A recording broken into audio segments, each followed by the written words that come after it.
the 37th or so time this season by Owen Turtenwald. Nice What's job up? there. Thank you. Any particularly interesting decisions you ran into in that match against Tom there in the semis? The games were super close, but I was helped immensely by the fact that I could just look at his deck list. And so at any moment, it was like, oh, he could just have Dromoka's Command, God's Willing, and Johnny's Presence, and that's it. Yeah, looked like Tom couldn't win game two, but he strung together the God's Willing into Disdainful Stroke, into Defiant Strike to actually almost just steal a game. Yeah, I mean, I thought I was going to lose. It was extremely close, and because of the Monastery Mentor, I was put in a really bad spot. And Disdainful Stroke and all that. Stubborn Denial was a consideration as well. Really close game. Yeah, it turns out if he had drawn an untapped land or a non-creature spell, he would have won. Wow. Really? Just because of Treasure Cruise in his hand? Yeah, he had a Treasure Cruise in his hand and any spell that goes in the stack. Wow, brutal for him. Yeah. Now, we didn't get to see your first round match against Paul Cheon. Can you give us a recap about what happened there? Well, Paul Cheon was playing mono red, and I was lucky that my sideboard happens to have 3 Arishan Cleric, 3 Drown in Sorrow, and 3 Ultimate Price. So I lost the first game despite winning the die roll and won the next 2 pretty close games. Basically on the strength of the sideboard plan, yeah? Oh, yeah. And I mean, my deck has Course Corruption. Once you start to stabilize the early game, it's easy to close it out with this type of deck.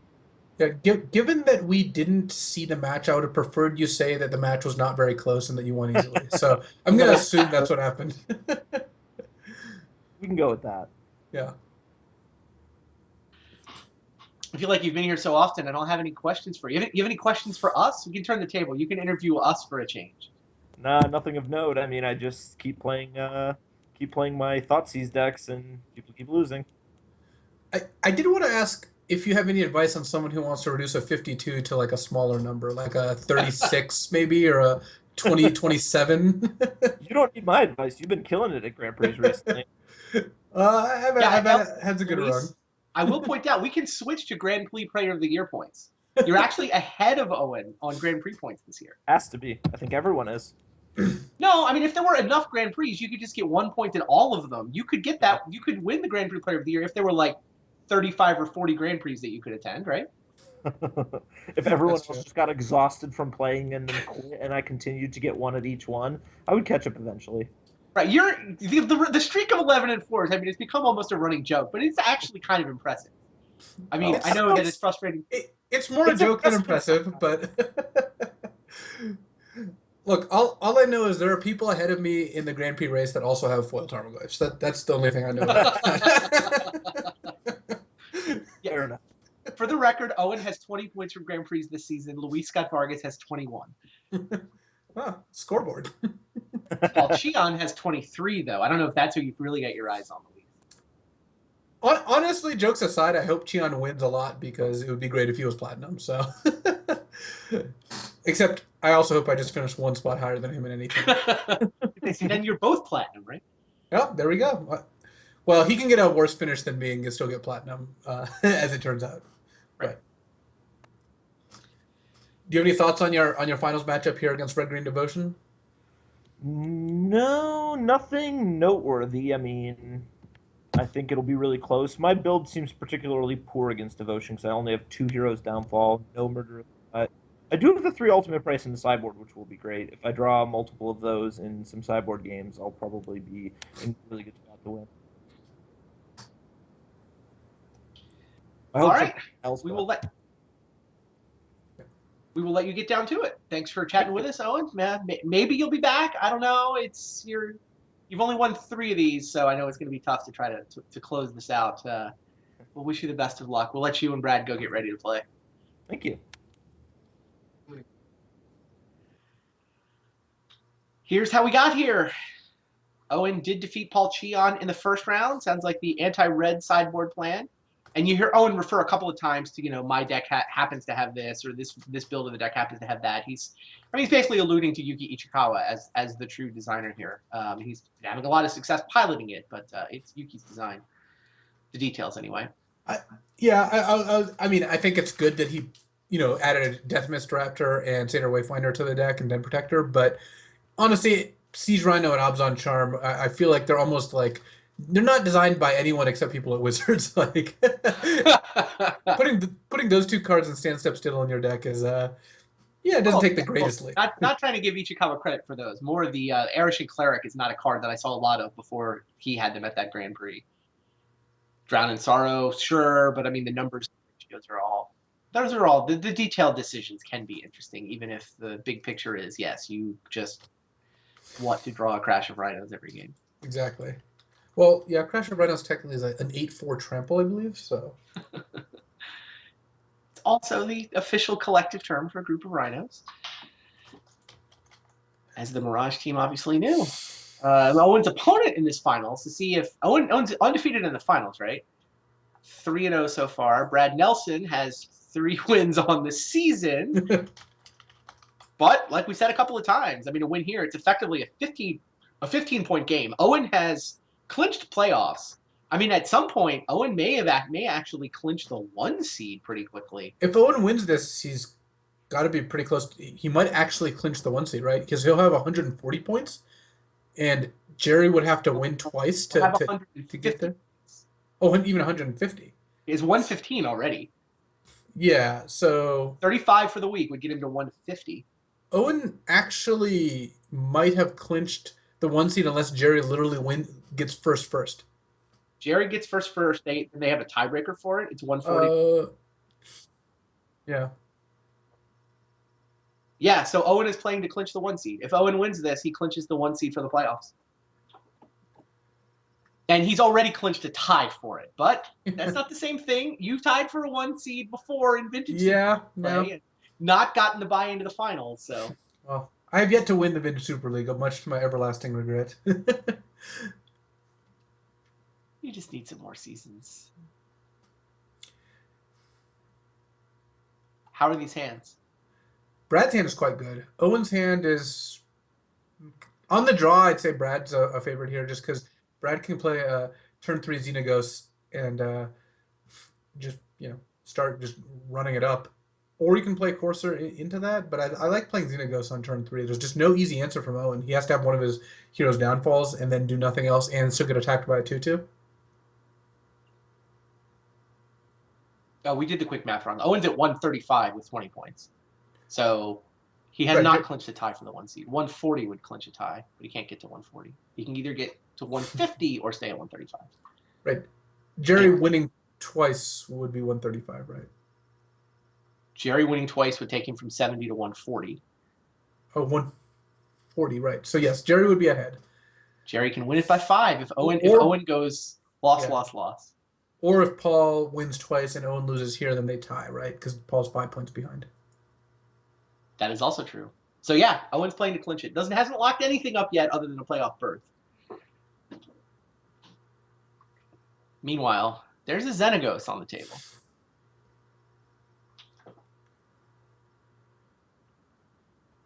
And Owen was saying he's only got the 2 heroes downfalls in this version. Yeah, that does make this particular matchup a lot harder. I also know that Owen wants to, playoff implications aside, Owen wants to win this so he can have won as many weeks as possible. You don't actually need another justification for it. No, that's a great point. Winning is its own reward in a lot of cases.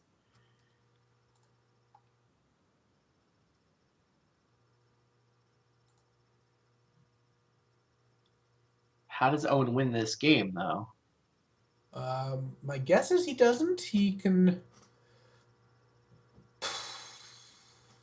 I don't know. He doesn't have a good answer to the Planeswalker, so he can play. He can just play his spells, but Brad's gonna get to play like Atarkas. I guess Owen can play Elspeth, then like Crux, then play Elspeth or something.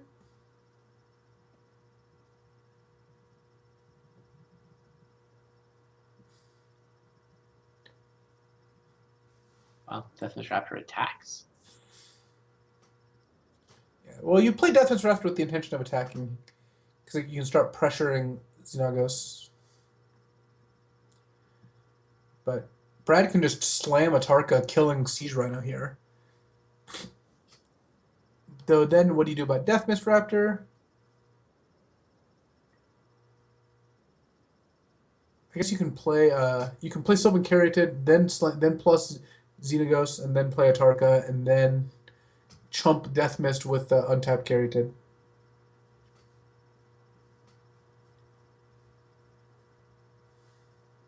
So I like this play. Yeah, there's Caryatid. There's the plus ability on Xenagos to make mana. That allows for Atarka. We could see a Planeswalker ultimate here. That is not, inconceivable.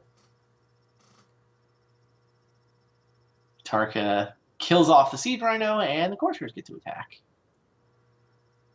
So now, Owen can use Obzon Charm to kill Atarka, or he could use Crux to just kill dragons, but I think you want to save the Crux. Seems like Now, if he attacks with Deathmist Raptor, what would Brad do? he could just lead by attacking. That's what I was thinking. Probably chump with the Caryatid is my guess. I think Brad is supposed to jump with Caryatid, but I mean, if he just said, well, I can go from 5 counters down to 2, then Obzon Charm would actually kill Xenagos. Yeah.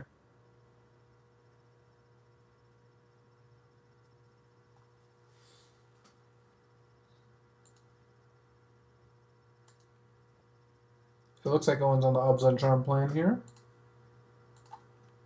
You know, what's the advantage to Wayfinder first, just to make sure the land drop might change his land drop?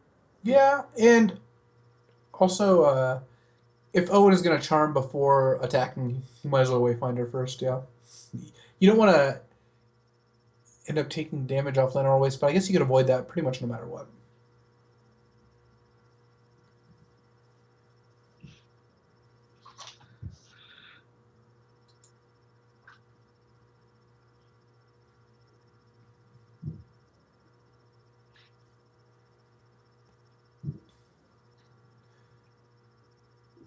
Now, if he knows that he's going to have to Obzon Charm Atarka, even if he knows, yeah, even if he knows he plans to, don't you just attack with Deathmist Raptor first, give Brad the ability to make a mistake?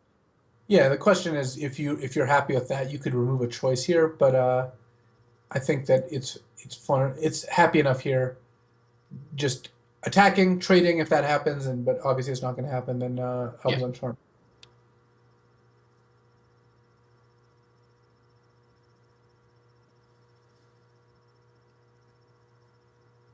Brad draws the Rattleclaw Mystic. Brad puts land into play. Thankfully, the Courser.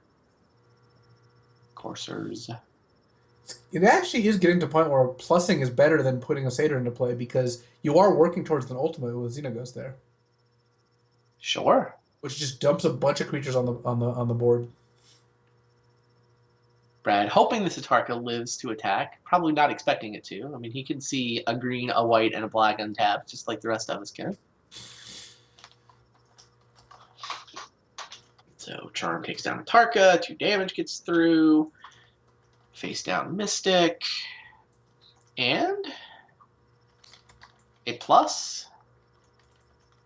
A plus. Xenagos does have an ultimate. Doesn't come up all that often.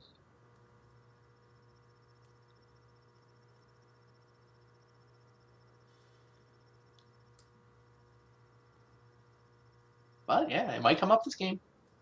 I think Brad's not going to do it into a Crux of Fate. He knows Owen has made that Crux of Fates, but he is going to want that in reserve in case a Crux does happen. That makes sense.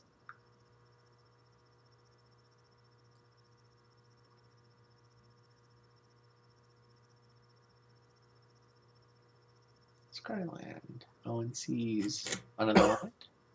And Owen doesn't have double white for Elspeth yet. Which is, oh my. Yeah, a little relevant here.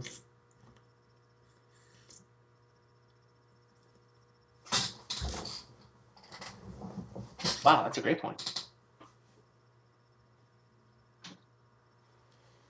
Raptor continues trying to pressure the Planeswalker. Right. Presumably Brad's just going to keep blocking? Yeah.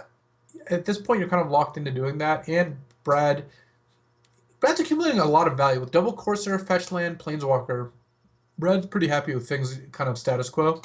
And he can afford to throw away his mana producers. Brad, of course, doesn't want to draw another Wood Foothills.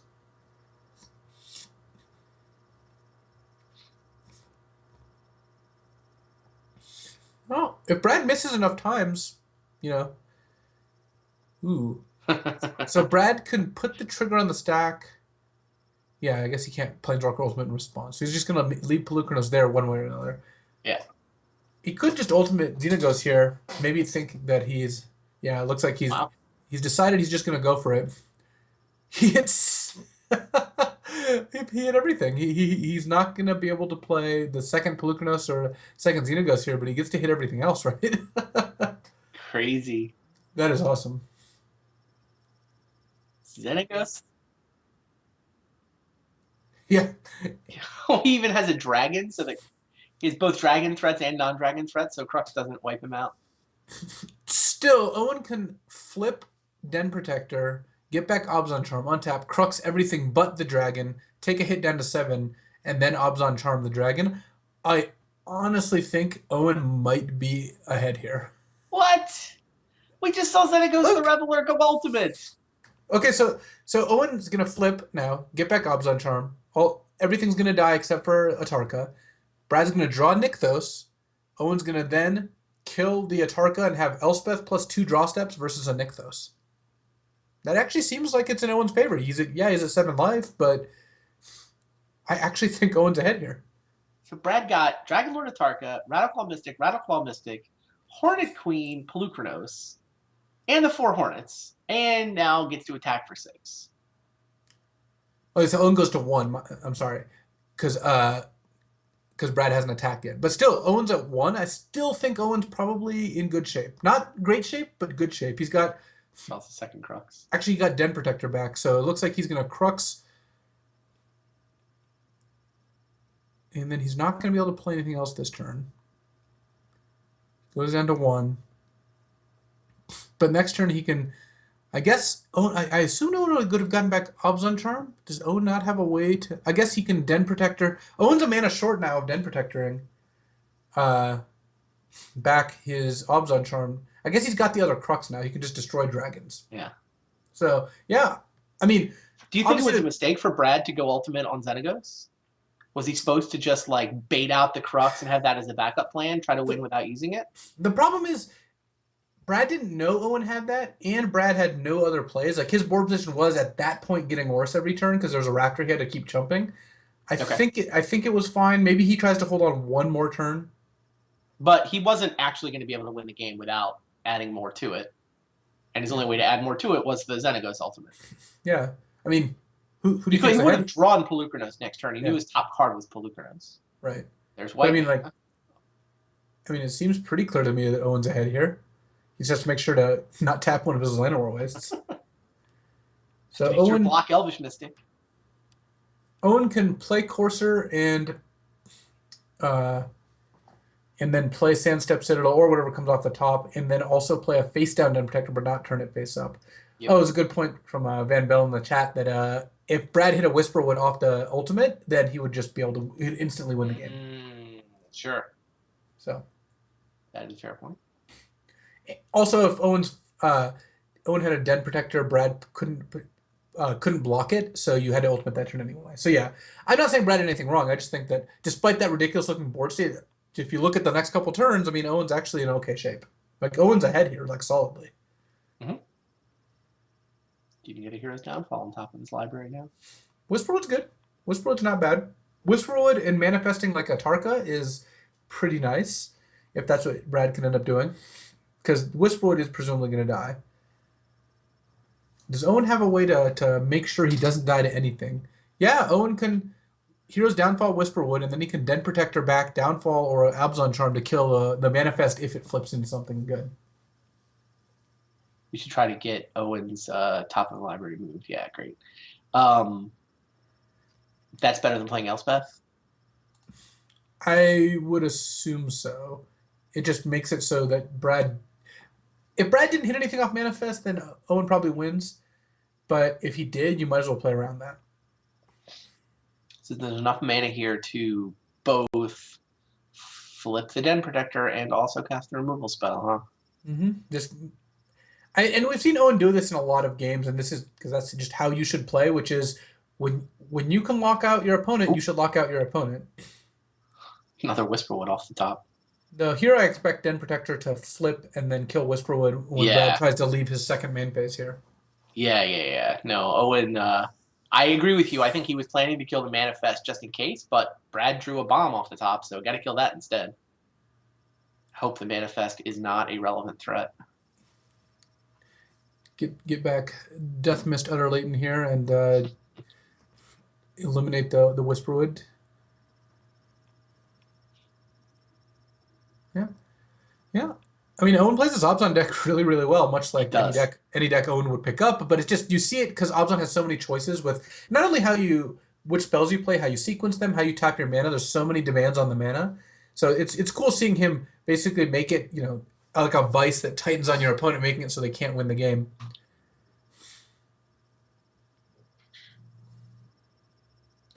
Brad's at millions and Owen's at 2. So at this point, Owen will lose to the manifest if it is an Atarka, but I think he's decided that he's okay with that. Oh, Brad's drawn really well. He's drawn Whisperwood, Genesis Hydra. indeed. So if Owen beats that, then Owen was even farther ahead than we thought. How big It is the X here? looks like 7, which is enough to hit some of the bigger cards.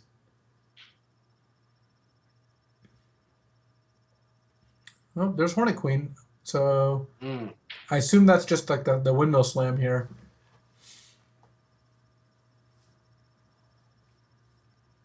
Owen needs a Crux? Owen needs to draw Thoughtseize, play a land off the top of his deck, and then be able to draw 2 with Obzon Charm, or otherwise he's just dead. And draw an answer off that too. I don't even know if Owen has another answer in his deck because he uses both Cruxes. I mean, he can Den Protector for Crux, although doesn't I have don't enough think. mana for that. Yeah, I don't think he has enough mana to do all that. So yeah, that was Brad. Brad did get out of that Wow. with again the top decks of Whisperwood, Genesis Hydra hitting Hornet Queen. So that was pretty unlikely. Yeah, I agree with you. Owen was ahead, and Brad top decked him. Well, that is one of the things that happens in games of Magic, as it turns out. Definitely. Now, what does sideboarding do? Does Brad change his deck much? He gets to put in Ugin, which is generally good. Den Protector, just like some more controlish cards.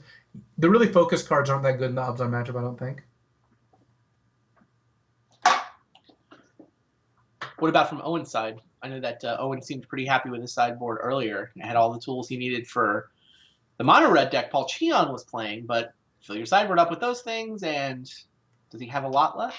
He's got still ultimate price, but past that, there's not a ton that you really, really want, I don't think. Does he need to bring in Drown against Hornet Queen, or does he just rely on his Cruxes? Yeah. Drown is interesting because it does kill mana creatures and Hornet Queen, and yeah, Owen probably has some cards he doesn't want, but like overall, I don't think you want to overboard. You still want to be able to attack Brad. You still eventually do have to kill him. Fair enough. It's a pretty interesting game we just watched. Yeah, it was an interesting set of comebacks where it looked like Owen was very behind, but then it all of a sudden looked like he was ahead. But then Brad was able to draw a sequence of cards that actually beat Owen's massive amounts of removal. Yep.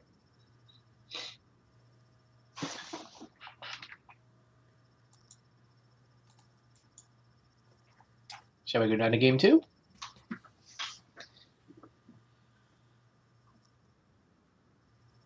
All right. Sounds like we are going to have just a brief pause before game 2.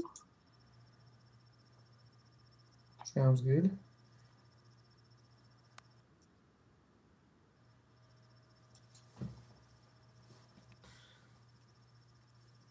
Do you have more of a read on this matchup now that you've watched it play out once? I mean, obviously Brad's got to be favored to win the match, being up a game. Yeah, I agree with Owen that the lack of Heroes Downfalls is kind of a drawback, especially since Death Mist Raptor is like not super exciting. Yes, it can attack on the ground and keep coming back, but it just gets gone over the top of with Hornet Queens and Atarkas. That Owen would rather be a more traditional Obzon deck without Death Mist Raptors and with more removal spells.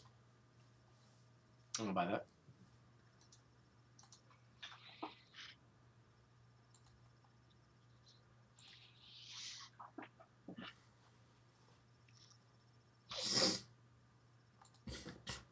Oh, we talked about this before, but Owen Turtenwald clinches the #1 seed going into the playoffs if he can come back and win this match. And even if he doesn't, he's still a huge favorite, right? Oh, yes. He's a huge favorite. If he wins a round in the next 2 weeks, he wins. And Jerry or Paul are the only two people who matter when it comes down to winning the #1 seed. Yeah, basically the next match that Owen wins will clinch the 1 seed. Whether it's this one or next week or the week after. Or possibly even some tiebreaker match. Brad has turned to Caryatid into Pelucranos and Courser. Brad's draw looks pretty solid. Yeah, it's very solid. And here, against a pretty obvious Obstinate Charmer Hero's downfall, it's definitely better to play Courser. Not only can you pick up a little value if you hit a land, if Owen has Obstinate Charm, you can't even kill the Courser with it right away. All right, that library is Brad's. And I imagine he does not want to draw a second Dragon Lord Atarko, and he has a 7 and an 8 and a Genesis Hydra in hand. Owen, of course, going to use his mana this turn because he pretty much is priced into it. Here, Brad's valuing whether he wants to gain a life off sacking Wooded Foothills or show Owen his top card. And I like showing the top card. I think a life point is better than Owen getting to look at the top card of your library. Well, the Siege Rhino parade begins. So does the Pelucranos parade, I think. Pelucranos does seem to win in a fight heads up. Yeah, and Owen did draw a 5th land that comes into play on tap, so now he can play a face-down Den Protector, which gets back Hero's Downfall. If he didn't, he would have obviously just played Siege Rhino. Don't really want to tap out for a Morph when Pelucranos can just devour it. Courser, I assume, is a pretty good draw here. Brad, of course, just wants to hit land drops, given how much gas he has in hand. And Brad does have a Nykthos. Drawing exactly one Nykthos is awesome, and Brad can use that to kind of like ramp up if he can get a Courser to stick. So what's his play here? Courser plus face-up Mystic? Yeah, and if you hit a land, you could even play a face-down Mystic. Seems like starting with Courser makes the most sense, though. Don't really love the Genesis Hydra appearance here. Interesting.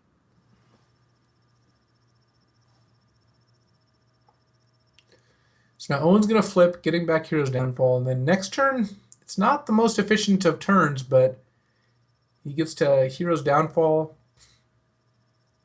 Looks like, my guess is Pelucranos, so he can just attack for 7. Yeah, Owen with 5 mana can basically only do one thing. Yeah, and I don't think he wants to play a face-down Den Protector. That doesn't seem like the play here. Yeah, Hero's Downfall takes care of Pelucranos. The attack comes in. Black and Green Mana Pips is pinching Brad a little bit, but he does have enough to get to Atarka.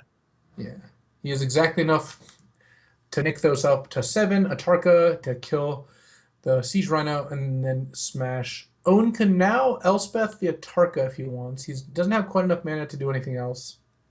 Like Den Protector, flip it, Hero's Downfall. If you Elspeth Atarka, you can then, I guess, attack and assume your Elspeth's going to die. Seems like the play, because if you leave here the Den Protector back, you don't really want to chump the Courser there. All right, so I mean, Brad is down to 7. And Owen's got another Rhino, and he's got a 3-power Den Protector. If Owen gets one more hit in, he could just go Rhino, Den Protector back, Rhino, Rhino. Right. So that's a reason for Brad to want to play like some 3-power blockers here. Looks like he's just going to play a Genesis Hydra for 5 here, which I imagine is a pretty good start. Yeah, he gets Whisperwood. It's a good one. So Owen's plan might just be like try to string together 3 Siege Rhinos before Brad gains enough life off Courser. Courser takes care of Elspeth, of course. Whisperwood puts a manifest into play. Oh, there's ultimate price. At least deals with the Whisperwood Elemental, but now Brad is really just rolling in it. He's got so much mana because the Genesis Hydra is going to stay in play. He's got a Nykthos, so he gets to Nykthos up to 6, 7, 8, 9 mana, so he can cast Ugin or he can cast a giant Genesis Hydra. Or he can cast Deathmist Raptor into a slightly smaller Denphis Hydra. Either way, I think Brad is in pretty good shape here. What's Owen like? Owen, he can basically do any two of the cards in his hand. Yeah. Den Protector pass with ultimate price up makes sense. But at some point, you might. I guess Owen's just giving up the fight on the mana here and just letting Brad have Nykthos. I would expect to ultimate price the Whisperwood. I guess Brad can just now cast an enormous Genesis Hydra, or still just cast a Nugan.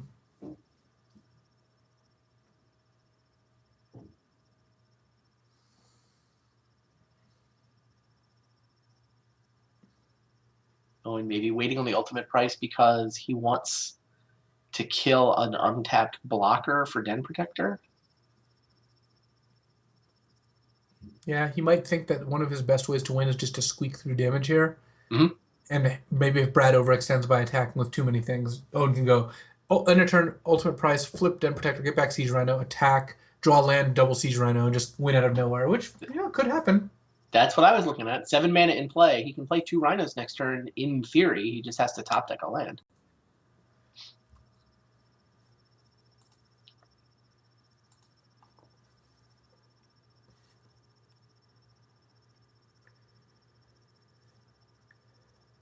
Now, how does Brad want to play this? Well, he can't play two enormous spells, but he can play Raptor plus either of his other spells. Does Brad have lethal somehow? He can't. No, he doesn't quite.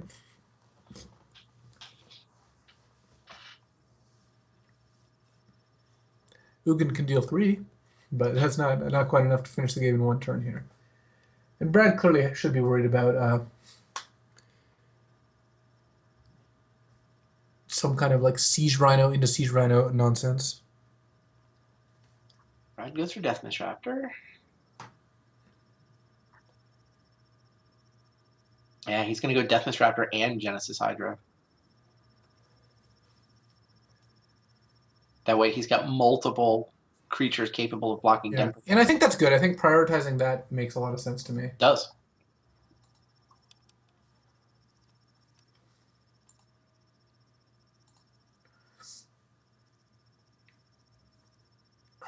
Genesis Hydra for 4, was it? Looks like just 4 again, Brad. It's funny that 3 is kind of the number you want because 4 gets killed by Elspeth. And also Brad knew that Xenagos was there, so now he can plus Xenagos and play Ugin. He can just cast it all. I guess this is one way to get it all if you don't want a Genesis Hydra to be huge here. Wow. Now you just killed Den Protector. Goes for the face down one. Which presumably Owen's going to flip. Yeah, I don't see how Owen can win this game now. It seems pretty much impossible. Red Green Devotion rattling off the perfect 6-0, I guess. Yeah, it is, isn't it?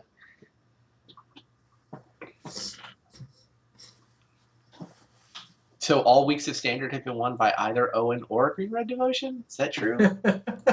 That's true. I guess Paul and Brad, assuming Brad wins this, Paul and Brad are the ones who win. Who won with No, Red there Green was Devotion. the week Oh, Raptor. Raptor won with Jessica. Right.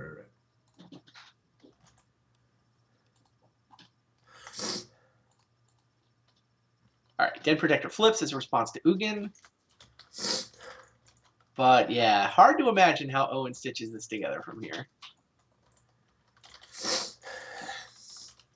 Yeah, it seems like it'd be Quite the difficult. turn.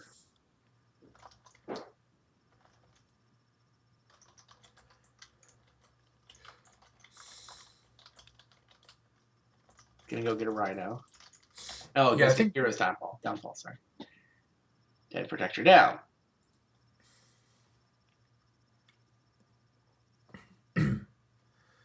Brad can attack without fear here. So now what? Owen's win basically requires him to top deck Crux, I think. Which means he needs to kill Whisperwood. So if he kills Whisperwood and he cruxes, then Brad has Ugin and Xenagos in play. I'm not saying it's a likely win. I'm just like if Owen was able to stack his deck, I feel like the top card would be Crux's Fate. Yeah. And given that, yeah, you just got to deal with Whisperwood. I mean, look, if you have nothing else, you may as well play to draw perfect, perfect, perfect.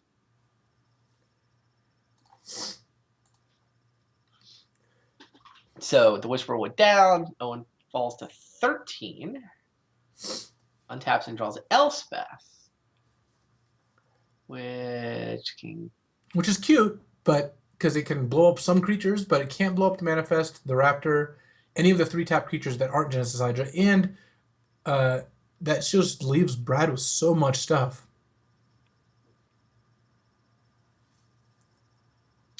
And then downfall the Ugin. Oh wow, yeah, Obzon Charm would have been an out. Yeah. Because the Den Protector goes up to a 5, hits for 5, wow. and then Rhino. So Owen actually could have stolen the game. That's awesome.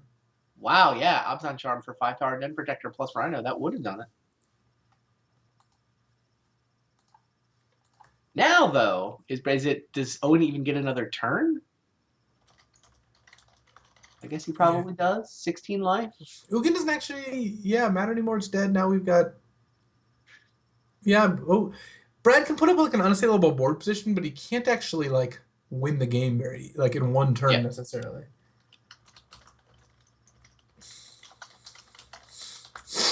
Ugh. So Owen gets to block. Man, that Siege Rhino is the fastest I've ever seen a Rhino move. Does Den Protector have anything it can block? Not really. What does Owen take now? 2, 4, 9, 10, 11, 12, 13, 14 with this attack? Owen's again keeping the Den Protector because that's his best shot. Obzon Charm still looks like it might win him the game here. Brad did end up without a 5-power creature. I guess he needed to leave Genesis Hydra back. Is that the key? Yeah.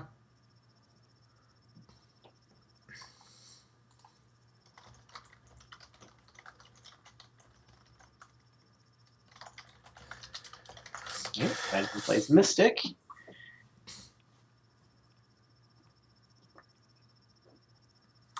Be funny if Owen peeled Obzon Charm here. Oh, the Manifest is a Whisperwood Elemental. That's what's going on. Obzon Charm is still alive, though. Oh, yeah. Whisperwood Elemental is 4/4. Obzon Charm makes a 5-power Den Protector, and Brad is on exactly 5. Obzon Charm off the top? No. A card that lets you lose 2 life? Not exactly. Wow. These games are pretty interesting. I mean, it definitely seems like Green Red Devotion has the advantage in this matchup. Certainly the way this Obzon control deck is configured without the full set of Heroes Downfall. Yeah, and I think Obzon doesn't want to play against Green Red to begin with, but Owen, Owen took... Or the list that Owen is playing is a couple of your best cards off and a couple like not very impactful cards in, which makes it tough. One with the GGs. There's the GGs. They were good games.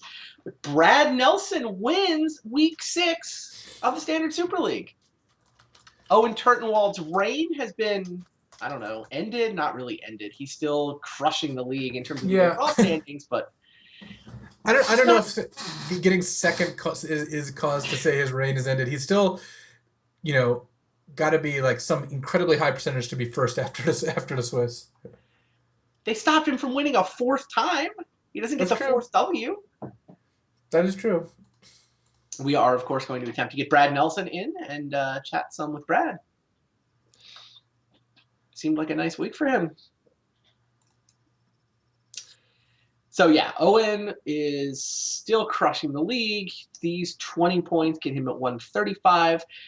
Brad is the more interesting one. Going from 10 to 45 now ties him with Josh Utter-Layton. They're about 15 points behind Tom. Yeah, here's the standings. So Tom is at 60 now. Paul Cheon is at 65. Jerry Thompson is at 70, right? 70 still. So the 3 of them are, second and third place are kind of turning into a scrum. And Brad has basically joined the bottom of the scrum alongside Raptor. So he kind of got 5 guys for two spots alongside Owen in these in the finals, in the playoffs.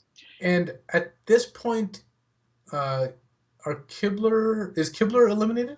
All right, Kibler at 10. He can get to 80. He can get to 80.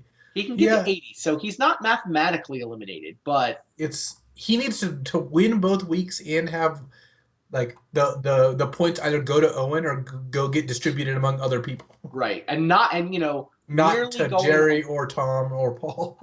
Right, a first and a second would only get him to 65, so that's basically not going to be good enough.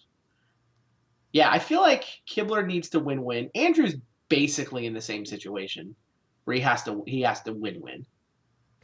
Yeah.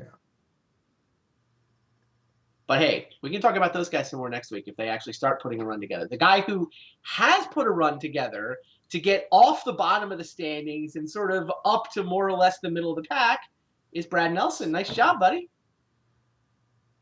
We don't have any audio from Brad, do we? Brad, He's so happy though. Yeah, I think Brad's accidentally muted himself on Skype or something or whatever. Too excited. Can't hear you, Brad. Sorry. You want to conduct this interview in some sort of sign language, Luis? No, I was trying to make him think that that we could hear him, but we can't still. Yeah, either his microphone's not working or he's muted in Skype. Probably he's muted his mic in Skype, but no, can't hear anything. We talked to him earlier, didn't we? We did. What changed? He wasn't a winner at the time. All right, we'll try to remake the call. You get the nice shot of Brad's profile pic.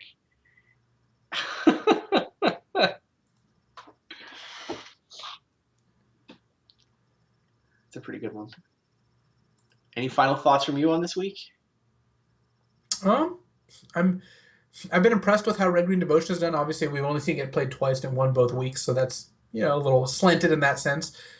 Owen's pickup Obzon, or as he puts it, Thoughtseize decks has looked pretty good too. I mean, he keeps winning with them, and it's not like he's doing anything like particularly metagamey. He's just playing decks that are solid against the field. Yeah, he's normally picks decks that give him sort of an edge in his week 1 projected pairing. No crazy metagaming, but I always find that he's got like subtle second level metagaming stuff built in usually.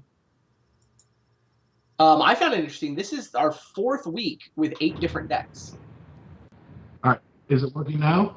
Hooray! Welcome, Brad. Yeah. All right. Sorry about that. It was I think because of the other program we used, it was like holding hostage my mic. Ah, sure. Didn't really need your mic for the hand cams, but technology's tricky sometimes. I kind of enjoyed the silent interview though. So. Yeah. What you missed was when you guys were introducing me after I won, I was talking about how I played so flawlessly in that finals and didn't realize that I was dead to many things. I didn't even know my life total was in single digits. I was just kind of playing magic cards. That worked out. Yeah. But yeah, the deck is super powerful. Yeah, it definitely. looked pretty awesome against the mid-range green decks. Yeah. It is definitely king of the green decks, in my opinion. Like, it just has so many powerful draws, and every other version of a green deck has to have an answer when your top end is your answer and your threat. So it's like has such a big advantage in other green matchups. You gonna run this back again? Is this now the secret to standard Super League success for you, or? I mean, this is the opposite. This is like the most metagamable deck in the format. Like, you just play Dissolve and you win. That's what I was scared Raptor might do. Fair enough. Yeah. You are now tied with him, I know it's nice to actually have some points in this thing and not be embarrassed every time I log into my computer at 9 o'clock on a Tuesday. Funny. Can we see the rest of the run then? Just you got 2 weeks. Win one of them, you probably make the playoffs. I mean, that depends on if Owen just keeps getting richer and richer. Like, it's nice to actually stop him from winning 66% of these and embarrassing the rest of us. He also played really well. Like, the guy just plays unbelievably good Magic. Like, I played loose as a goose in that finals, but my deck was just too powerful. Sure. What were the particularly tricky decisions that came up that? I mean, there probably were, but I was just slamming spells and having fun. I specifically remember on that last turn, I didn't play land the turn prior to go to 6, so he couldn't kill me if I was in turn. I tapped a Radiclaw Mystic and floated 4 mana when I could have attacked and forced him to block with it. And those were like 2 of the major ones. I also didn't have to go Hydra. I could have made a bigger Hydra. I just kind of just cast spells. I just wanted to do everything, and then realized I was dead to a charm because Rhino is a powerful card. Fair enough. So, what else is coming up for you in the short? A lot of things. I've got the Stars of Games Invitational next weekend, the Charlotte Grand Prix, and then there's a standard Grand Prix, I think, in Providence or Worcester, somewhere in the East Coast. It's Providence. Providence. I need to go. I need to book my flight to Providence. I know I've got that in my mental to-do list. Yeah, And then, is the Invitational modern? yes, it is, and that's one of the reasons why I've just picked up Arena Devotion, hoping it was good because for the week, because I've been testing a ton of Modern because I've embarrassed myself in that format for years now. So and it's half and half, right? Half standard, half Modern. Yeah, it's 4 rounds of Modern, 4 rounds of Standard, same thing on day 2, and then top 8, best of 5 Modern. Oh, the top 8 is all Modern. Interesting. Yeah, so That's I've been cool. working diligently with Jerry and the rest of the Roanoke guys, and then hopefully can put up some wins because I've done well in a couple Grand Prix, but been poor in every single Modern GP. So Charlotte as well, following right up, right? Yeah, that's what I've been grinding. I've been playing Modern, I think, every day, about like 8 to 10 matches. I just want to catch up and actually understand this format and master a deck because I think that's the secret. Like we see it for the last 2 years. The people that play the same deck consistently have always done really well, or just a really good metagame spike. But I'm on the wrong side. People played Burn last Pro Tour and I played Blue Tron. Like I did something wrong. Any conclusions you want to share with us on where you think you want to be in Modern? I want to know what my opponent's hand is. I've learned that I have a really good chance of winning if I know everything that's going on. So I'm definitely playing Thoughtseize, and there's a bunch of different Gitaxian versions Probe, of more. come on. Yeah, I was gonna say Gitaxian Probe does the same thing. That is true, but it costs life, and I'm not. Thoughtseize does it. Yeah, I like following it up with Liliana. Liliana's been pretty good for me, and even though the Gurmag Anglers are pretty prevalent, it changes that matchup a little bit. But I've been really satisfied with playing either Jund or Junk, and I have to pull the trigger on one or the other this weekend. But I'll be playing one of them. Nice. Sweet. Yeah. And then you'll be back to Standard again next Tuesday, trying to see if you can keep the heater going, make a run at the playoffs here. I don't know if just beating 3 people with really powerful magic cards is a heater, but I do plan on sneaking in to this, much like last year's Player Champs, where I was dead bottom and then just grinded a bunch. So I really just want to spike another one and get in third. I don't know what disadvantage I'm in because I don't know what our finals is. I'm assuming I'll have to win many more rounds than the other people if I'm in third, though. Second and third are basically the same. Okay. Yeah. It's first place gets to buy into the finals, where it plays the winner of second versus third. Okay, and then does second get the play or something? We didn't declare that play draw was at stake, so. Okay. I imagine because it's on Magic Online, then we'll just. I mean, just we be could whoever script wins it, the right? roll. We could tell you that if you win the die roll, you have to choose draw, but we didn't set that up. So second and third are functionally equivalent. Okay, sure. You know what the format is, by the way? Of the finals? Yeah, Is it standard? it's unified standard. You have to bring 3 decks. But in this standard format, that's easy. Well, I think still. the top 3 tiered decks don't have any crossover. Or I guess that's not true. Do you have to pick them in a certain order against people? Yeah, it's best 3 out of 5. Best 3 out of 5, where you play the A decks, the B. Yeah, did we set it up where it's the A's, the B's, the C's, and then choose? I'll have to. I don't even remember. I don't remember the exact wording of it now. I've got it written down, but it's definitely bring 3 different decks that fit together unified. No, standard stuff. that's great. And to give Owen an advantage, are we just going to allow him to see our decks first and then? No, then you get to bring a new set of decks to the finals. Ooh, is it different weeks? Yeah, we'll have that's the really semis because it's 5 matches, right? Or at least it's best 3 out of 5 matches. You might play as many as 5 matches for the semifinal match. Wow, and with only 3 decks? Yeah. Huh. That's a lot of magic. We've Like- been doing it in the Vintage Super League for years, so it's fine. Yeah, that's awesome though. Should be. Yeah, I actually now really want to get into that because like building 3 decks seems more interesting than metagaming once. There you go. And trying to figure out which order they're going to do it in. That sounds awesome. I'm gonna try to run it back next week. Hope Owen keeps stealing everyone's points but mine. Sounds like a plan. All right. Well, congratulations again, Brad. Thanks for hanging Thank out you. with us. Thank you very much. Louise, congratulations on the 52 that you've 52. got, which is up from a Is this 69. is this an actual 52? Like Yeah. like is I'm now the 52nd ranked player. I'm coming for you, Brad. All right, I can't wait. Something like that. That's awesome. It seems like the Grand Prix success, maybe do some of that at the Pro Tour. Is that the secret here? Yeah, if I win some matches at the Pro Tour for the first time this year, who knows? The sky's the limit. I might crack the low 30s. All right. Well, on that note, we will sign off for Week 6 of the Standard Super League. It's been fun. Come back next week. Week 7, really starting to get the playoffs put together. So we'll see you guys then.